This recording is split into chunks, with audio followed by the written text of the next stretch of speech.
সালেহা বেগম একজন নারী, একজন মা।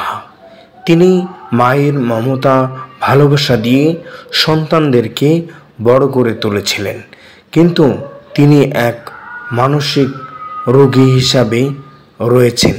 তবে তার স্বামী জানিয়েছেন যে তিনি দীর্ঘদিন পর্যন্ত মানসিক রোগে ভুগছেন, এমনটাই বলা হচ্ছে।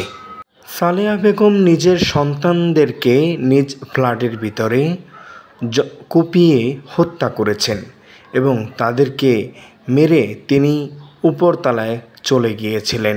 পরবর্তী সময়ে তিনি এসে কান্নায় ভেঙে পড়েন। তবে ওই বাসার যে সিসি ক্যামেরা রয়েছে, সিসি ক্যামেরায় দেখা গিয়েছে সালেহা বেগম ব্যতীত আর কেউ ওই বাসার ভিতরে প্রবেশ করেনি।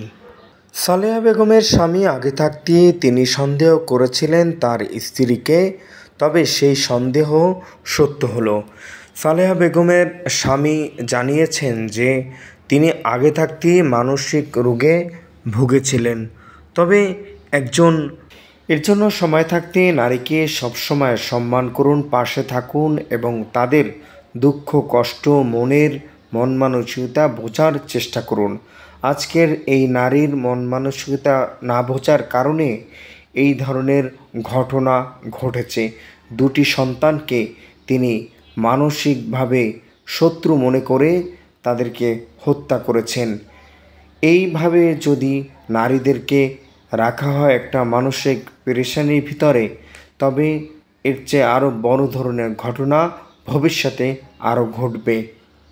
সালেহা বেগমকে পুলিশ গ্রেফতার করেছে।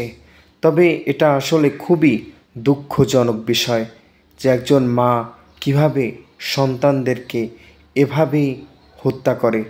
তবে তিনি একা থাকতে সবচেয়ে বেশি পছন্দ করতেন।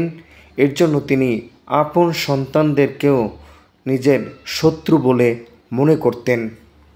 এটা মনে করেই সালেহা বেগম তাদেরকে হত্যা করেছে।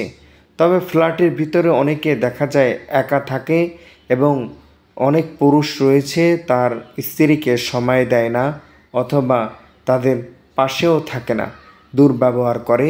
এই কারণে অনেক নারী আসলে মানসিক রোগে আক্রান্ত হয়। এই মানসিক রোগে আক্রান্ত হওয়ার কারণে বিভিন্ন ধরনের রোগ তাদের ভিতরে ছড়িয়ে পড়ে।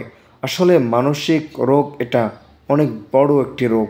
এর জন্য পরিবারের সাথে থাকুন, তাদের সাথে কথা বলুন, তাদের মন মানসিকতা বুঝুন এবং তাদের পাশে থাকুন।